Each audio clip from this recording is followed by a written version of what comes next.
Biofeedback is the process of measuring or sensing a physiological response and feeding it back to the person, and then that person using it to stabilize balance of physiology so that we can understand our tension, our stress.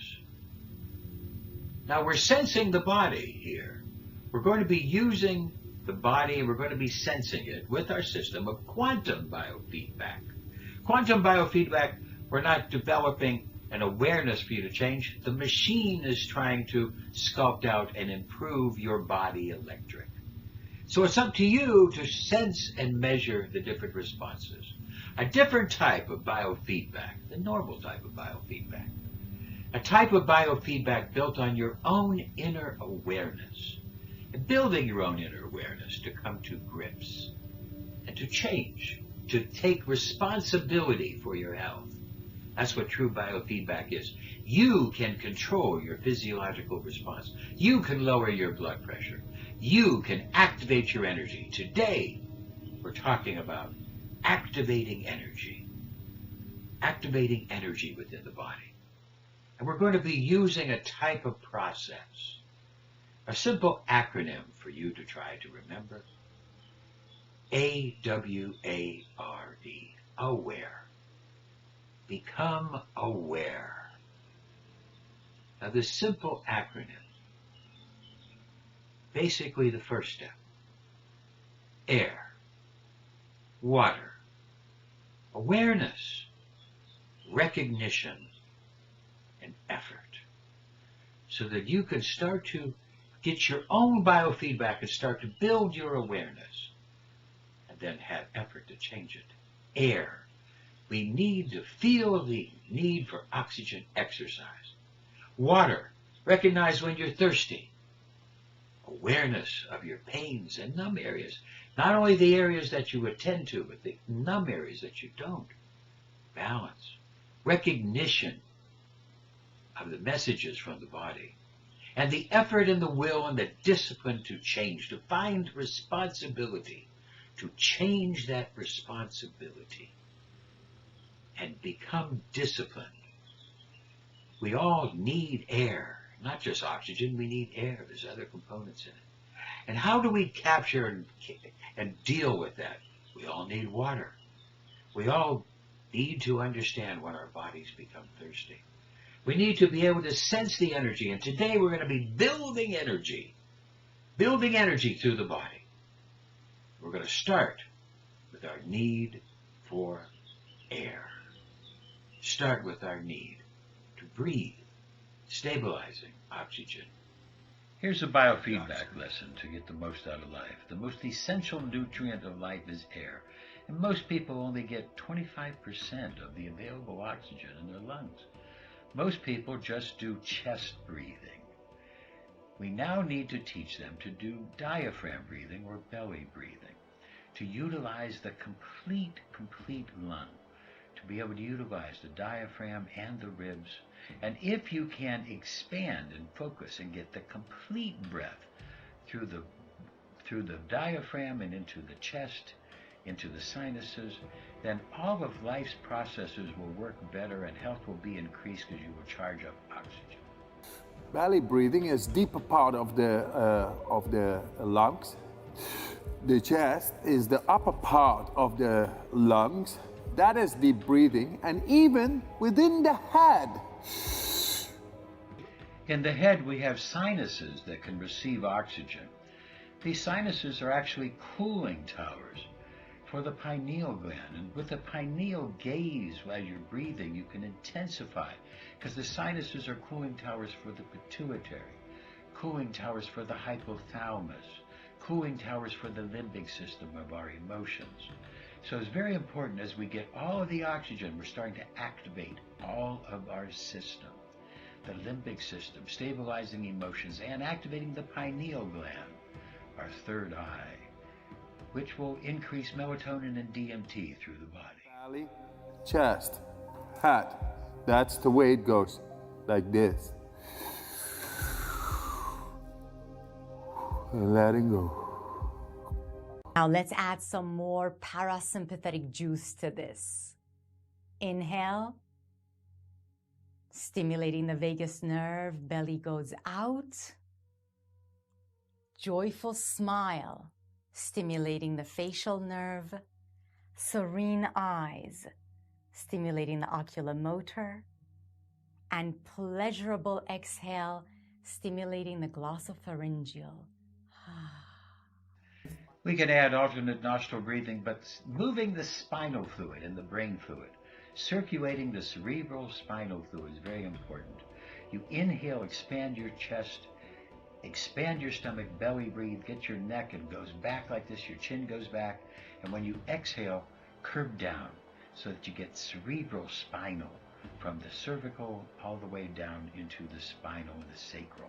Inhale and exhale and flux, and you will be moving the cerebral spinal fluid. It will be cleaning out the system, bringing nutrients, oxygen, and taking away impurities. To cycle the cerebral spinal fluid as you breathe with a little extra kick to it. So now we're activating oxygen and cleaning out the system throughout the entire body. The belly breathing will stimulate the vagus nerve. We're now stimulating the entire hormones to stabilize the entire body. The autonomic nervous system will become more balanced. All of the health processes, all of our biological processes will be improved. Now, we're going to be doing this for 10 to 30 breaths, 2-3 times a day. Relax, sit down, feel the belly, the chest, the head, the sinuses. Use the pineal gaze, stare at the center of the brow. Pull the head down to cycle the cerebral spinal fluid. Somewhere between 10 to 30 breaths. Exhale, and then exhale and hold it till you get a gasp reflex. Then the breathing, this carbon dioxide will be balanced. Your adrenals will be balanced. You will become more alkaline, relaxed, creative, and healthy. You can also use alternate nostril breathing and learn how to do this so that can help to stabilize the brain to deal with trauma, stress, and other factors, as well as doing cross-crawl technique to help stabilize both sides of the brain. Now you're going to be getting full oxygenation. You're going to be getting oxygen throughout the whole system, moving the cerebral spinal fluid, using cross-crawl technique for both sides of the brain, and you now are developing a quantum biofeedback system to be able to maximize health and get feedback into your body. Now you learned about breathing and air. Now let's talk about water and thirst. Every time that you sweat, you digest your food, or even breathe, you're really losing water, so you have to replace it. But many studies show that kids aren't drinking enough water. So what's up with that? Because you have to have it.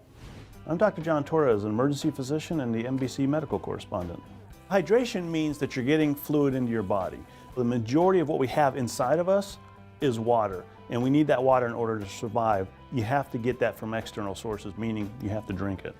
Yes, water is the essential nutrient, and it does so many things for us. So many things within our body that depend on water.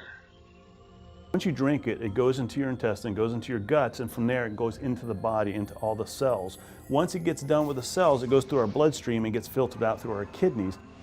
So exactly how much do you need? Just remember the number 8. 9 years old and above need 8 8-ounce glasses of water a day. This is an 8-ounce glass. It's a very normal amount of water. It isn't just water we need minerals, and sometimes RO water takes out the minerals. Distilled water takes out the minerals. We need to get minerals in the water to replace the electrolytes and to deal with all the other different problems. We need minerals in our water for us to properly be healthy. Every cell in your body uses water to function. If it can't get that water, that cell is going to start shrinking. It's not going to work as well. And this includes your brain cells. So what's going to happen is you're going to start getting confused. You're going to start getting a headache. Your muscles aren't going to work as well. You might even start cramping up a little bit. As you get more dehydrated, that's going to get worse and worse. If you get too dehydrated, you can get in a world of hurt. To really get minerals into our water, we might use lemon, cucumber, other natural agents to help bring that to life, strawberry, other things, to help get the minerals into our water that we need for life. way to know if you're dehydrated is to wait until you're thirsty, because by then you're already dehydrated. One of the things you can do as you're walking around is just pinch the skin on the back of your hand. If when you pinch it and let go, it goes flat, then you're fine. That means you're perfectly hydrated. All right, well, it looks like I'm doing pretty well. How about you? There's something else that you can do, and it's actually the most reliable. Just listen to this. Look at your pee next time you go to the bathroom. If it's really dark, I'll give you some examples here, that means you're dehydrated. So the pee gets darker because it's more concentrated, and that means that you need more fluids. If it's kind of middle of the road, that means you're doing okay. You might want to push a little bit more fluids, drink another glass or two to make sure that you get it down to the point where it's this light yellow, and that's what you want, because that means you're perfectly hydrated. You're right exactly where you need to be. Chamomile tea, very rich in lithium, or the richest food source of lithium. And it has other minerals in it as well. And alfalfa is nature's poor man's vitamin, full of minerals. So now we've learned about some of the ideas of getting water into our bodies. Now the next step, awareness. We want to become aware. We want to be able to recognize our awareness and how to build energy, how to increase energy, how to become aware of our different body. And we're going to talk today about increasing energy and building awareness of our endocrine system, building awareness of the limbic system, the hypothalamus, pineal, pituitary, thymus, adrenal, thyroid, and yes, all of our hormones, all of the different endocrine glands. So we become aware, recognize, and learn what effort to do to change, take responsibility. We are teaching you to use your own biofeedback awareness to understand that you could correct the hormone imbalance affecting your emotions. This is something you can do. You can become aware of the hormone glands in your body and how to work with them. We're talking now about the pineal gland. And the pineal gland, located up here behind the eye, is known as our third eye. And it's important for us to be able to wake it up. There's some ways we're going to be talking about to awaken the third eye, to increase clarity, concentration. The third eye is known as the pineal gland. Actually, it's located in the middle down here, and it correlates to what we call the third eye. You can't see the third eye, but it's what we call the sixth sense. That means that it's seeing beyond what the five senses see. And what's happened is that, I mean, this is a secret that they've known in ancient Egypt. They know it in the Vatican. Everywhere you go in the Vatican, you see this pine. Right, and no one knew what it was. Yeah. Another thing to take care of this, we're going to be talking about 6 tips. And the first tip is to avoid fluorine. Avoid that in your tap water that has fluorine. Many ancient esoteric traditions and mystical schools knew of the potential of the pineal. The ancient Greeks believed it to be our connection to the realms of thought. Buddhists know it as a symbol of spiritual awakening. In Hinduism, the pineal connects with the third eye chakra, the seat of intuition and clairvoyance. Try sun gazing. Stare at the sun, not directly, but try to get that light into your eyes. 15 minutes at the beginning of the day. Claim that the eye is the lamp of the body. So then if your eye is clear, your whole body will be full of light. If Rene Descartes is right, and the pineal gland is indeed the seat of the human soul, then these traditions are correct in believing that it serves as the connecting link between the physical and spiritual worlds. So this technique will be done in 2 phases. The first phase, for the first 20 seconds, we're going to stimulate right in the center of the thumb. We're going to pinch it, pinch both sides, pinch it hard together, back and forth, pinch and release. Good, for about 20 seconds. Keep doing it. Some of you may feel some changes as you do this back in the nasal region. Avoid all synthetic and processed foods. Clean up your diet and supplement your diet. Cilantro, seaweed, garlic, honey. These are fuel for the pineal gland. Now, after 20 seconds, you're going to take these same 2 fingers, and I want you to squeeze the side part of the nail bed, just like this. You're going to squeeze it together, just like this. Okay, you're going to squeeze it, and you're going to hold that point. Learn to meditate, chant regularly. Use the pineal gaze Look up into the forehead with both eyes. You're going to hold it anywhere from 30 seconds to a minute. And as you hold it, right now I'm starting to feel changes behind my nasal area. I feel it opening up. I can feel my sinuses open up. I can feel myself breathing better, but I'm feeling pressure relieving back in my sinus area. Certain essential oils can also be very, very good to help stimulate the pineal. Lavender, sandalwood, frankincense, parsley. This is stimulating the pituitary gland right now. Many people will get different symptoms. Some of you may feel a surge of energy, clarity, more focus. You may feel that you can breathe better. You feel more connected with yourself. And yes, even crystals, indigo, violet, dark crystals, these things can also help stimulate pineal. Now we're trying to develop our biofeedback awareness, and the hypothalamus, this is the key spot above the pineal gland that helps to regulate everything through the pituitary. The hypothalamus is so involved in basically regulating all of our desires, everything that we're drawn away from or drawn towards, to help us stabilize the body. If you become aware and increase your awareness, your own true biofeedback, and the machine will help you, because we're giving you treatment now through different electroceuticals. And now we're going to discuss the thyroid, the powers of the thyroid gland, because this also helps to affect emotions, and this is an important gland in regulating energy. We're talking about increasing energy today, increasing your energy. It's going to start with an awareness of the thyroid gland to make sure we're getting that energy from the thyroid. We've got to defeat fatigue and the weight gain and bulging eyes, the irregularities of the thyroid gland. And here we're going to be able to use cold processed walnut oil, a couple of drops before bed, massage into the thyroid. It helps to wake up that thyroid and wake up and recognize that the pituitary gland is in charge of that thyroid. So we want to get into the feedback loop. And a cold processed oil, that walnut oil, really help to work with the thyroid and to bring it back into health.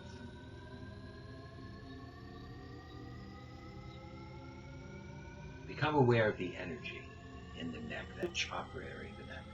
Red onion juice can also be used. But here's a nice little tip to take coriander and make a nice little drink.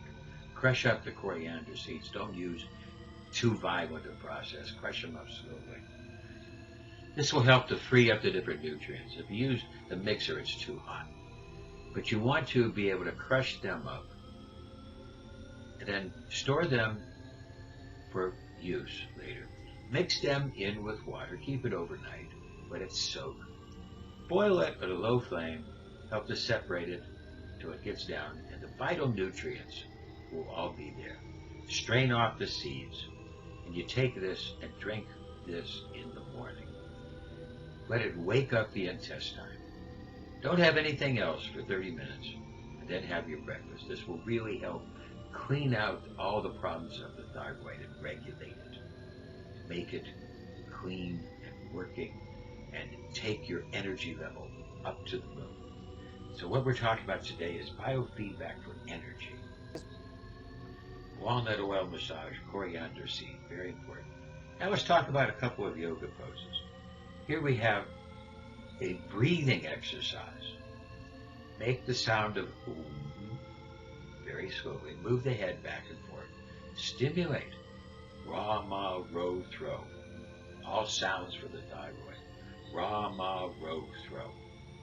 Make those sounds. Mantra helps the thyroid, push the thyroid. Very important. Another yoga pose that we are able to use is 5 minutes holding the breath and now doing a bellows breathing. Doing the bellows breathing to help to get the S. Now hold the breath. Hold the breath. Exhale through the left nostril. Develop the alternate nostril breathing, working to help stabilize the thyroid. It's very important holding the breath so that that carbon dioxide will get oxygen to cross it into the brain through the blood-brain barrier. So holding the breath, very, very powerful after doing some of the bellows. And now the lion pose. The lion pose. Stretch all the muscles of your mouth, stick your tongue out as hard as you can. Hold it 30 seconds. Hold it, hold it. This will energize blood into the sinuses, into the throat, into the thymus.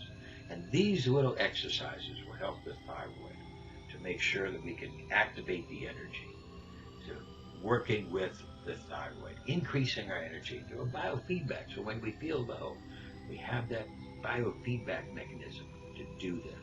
Other things that we need to know for the thyroid is to avoid the ionized salt, because there's too many problems with that. We want to get the natural version of the rock salt, the sea salt, the Himalayan salt.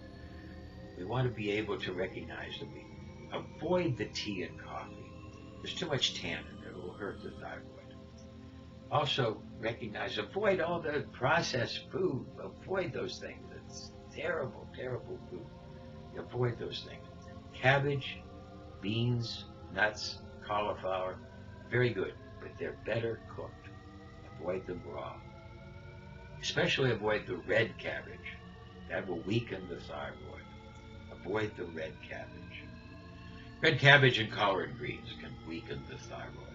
We're going to be sensing how we can find our own true biofeedback when our energy is getting low. So we can find ways to build up our energy with our own biofeedback. We're being stimulated through the machine. Now we're going into the thymus. The thymus at birth is the largest gland of the body, and it just doesn't change its size. As you grow up around it. But the thymus will atrophy due to stress if you don't handle the stress. Now recognize that the thymus tap, this is what Tarzan does, the thymus tap. That thymus tap really pushes energy into the body, awakens the thymus, awakens the immune system, awakens the brain.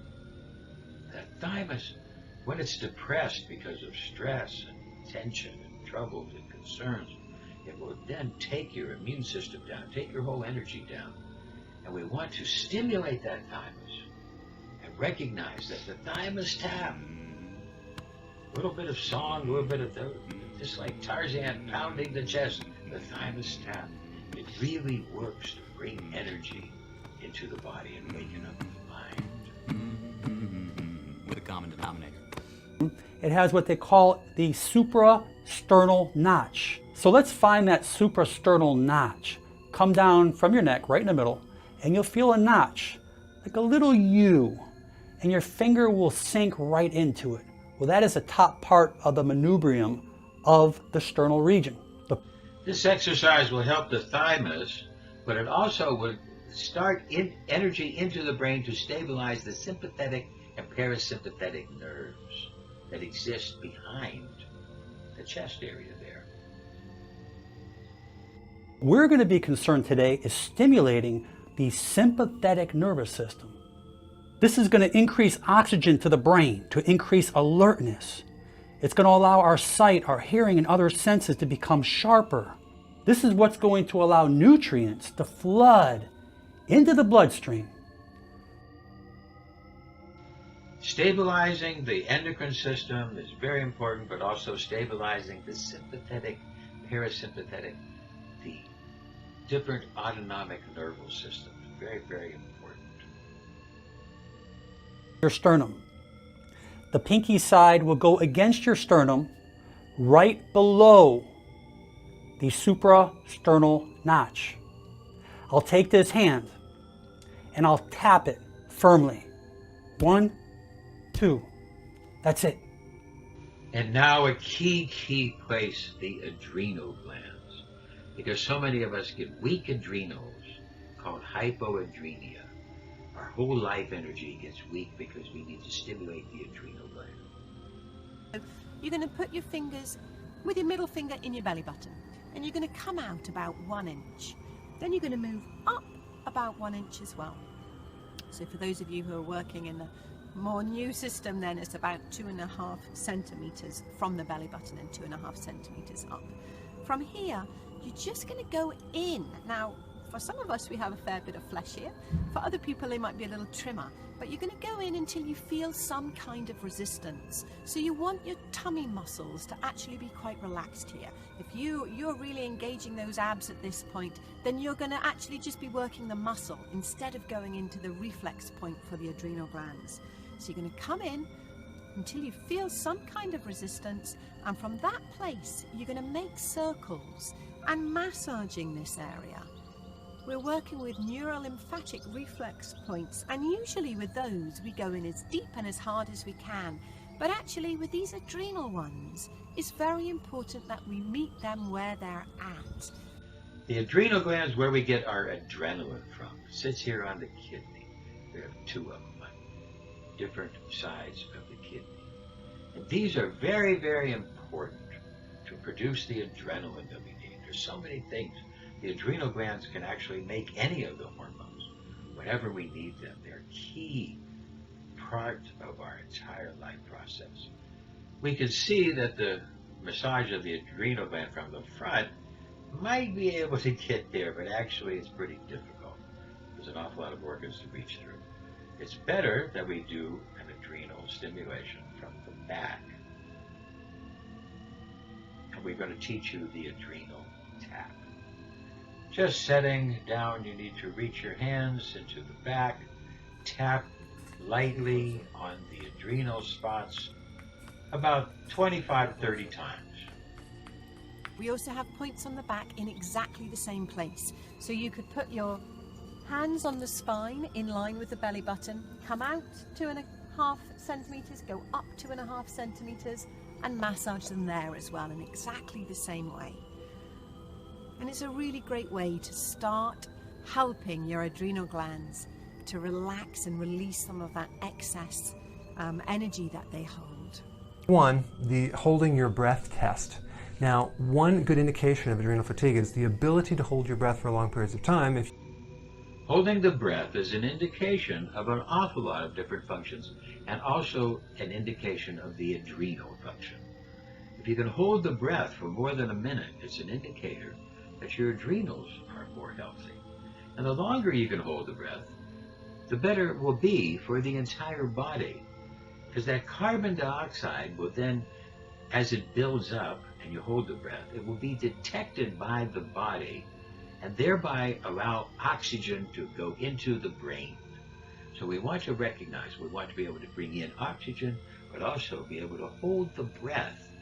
And by holding the breath, we will stimulate the energy of the body a little bit more. Just once or twice a day, holding the breath to make sure we get more oxygen into the brain. So every day, do a little holding the breath.